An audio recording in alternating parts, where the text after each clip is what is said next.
that I had. And I have had a lot of roommates in my life. Over the course of my life, I've had 22 unique roommates. So I've lived in, I think, about 15 places and had about 22 roommates. And like every time it's a different transaction. It's just like you invite this stranger into your life and let them use all your stuff. or you invite somebody you know, and then they find out everything about you, which is not, I've never had like a good friendship maintain after living with them for a while.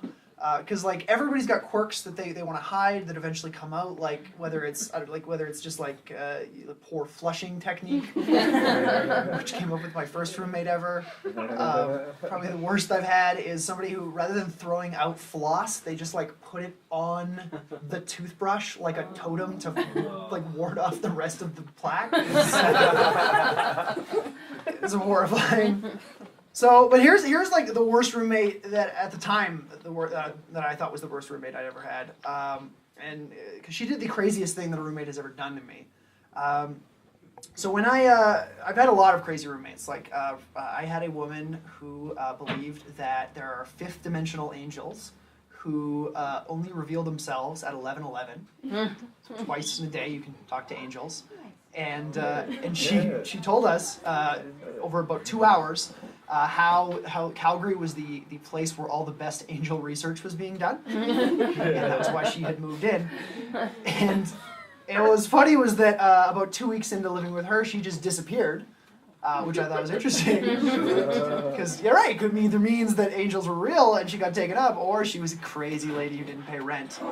She was a crazy lady who didn't pay rent, for sure.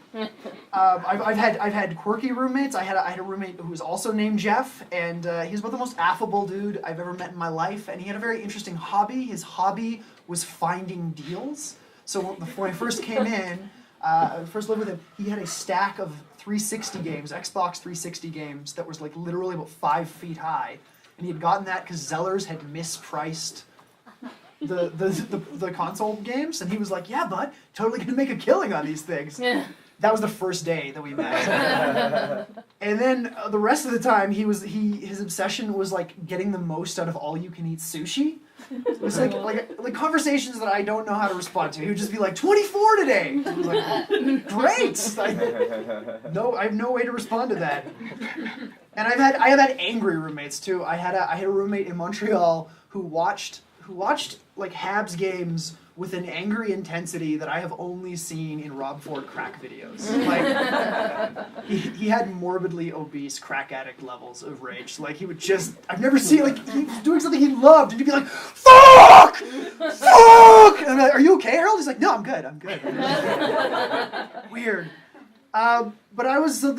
This was one of my early roommates. It was my second year of university, and I had moved into apartment style res at the U of C with my friend who had directed me in a play the previous year, because I'm a dramatic person.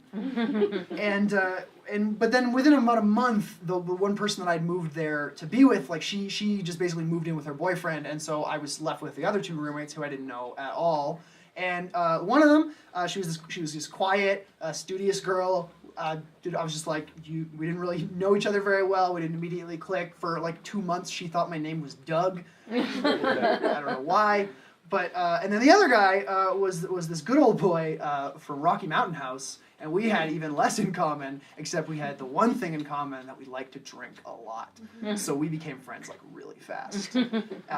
And so one night we were out drinking and having a great time, and we got back, and I'd started playing Mario Kart on my Super Nintendo, and while I was doing that, my roommate went off and looks in the fridge, and he goes, "Are these your noodles?"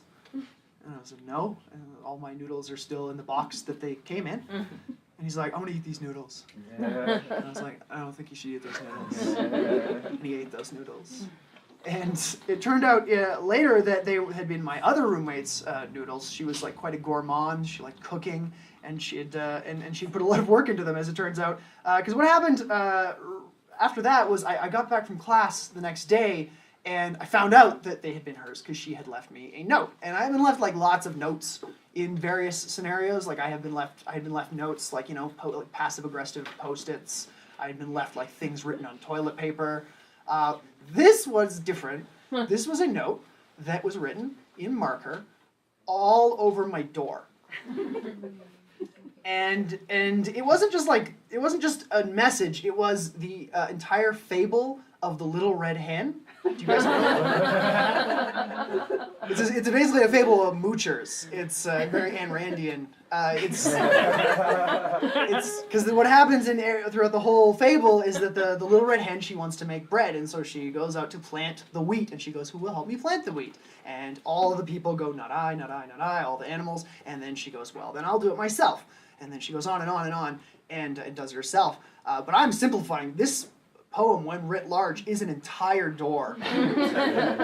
And I've never seen anything like this. Was a level of obsession I had never seen before. I didn't know, there was a point about halfway reading the note, when I was halfway through the text, where I was afraid to look over, because I assumed she was there, just watching me read it.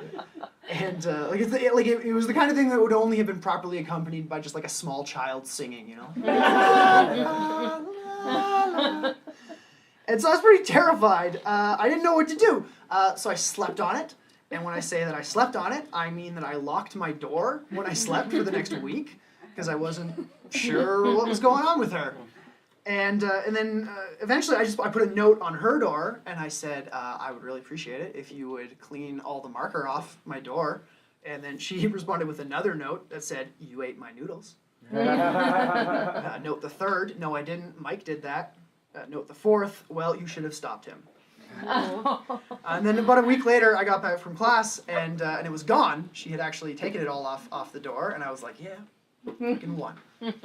But what was funny is that jump forward about 12 years later, and I was actually living with her again, because this time we're dating. And it was very funny, because we had after I had stopped worrying whether she was crazy or not, I had noted that actually she did really make a mean noodle, and we started swimming together, actually, because I was looking for a swimming partner, and we started swimming together and eating together, and one thing led to another, and I asked her out really awkwardly, and then we lived together. We've been living together now for about 8 years. And it's funny because this is a story that we tell together now, and she is sitting here right now. I'm not going to look at her to single her out.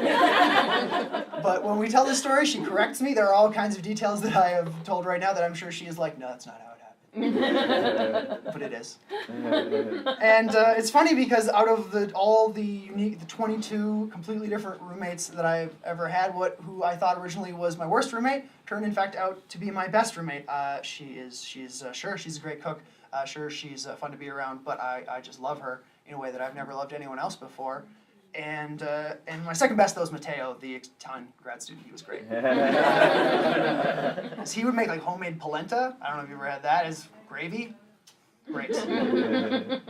And I'm at fault too. I'm still a lousy roommate. I do not always do my share around the house for sure, and I still eat her food on a regular basis. And sometimes when the little red hen goes, "Who will help me?" I'm still the one who's like, "I'm playing 360." But I am working on it. And so in the end, I found that the only way that I can make sure that she would never write on my door again is making sure that it was her door. That's my story. Thank you.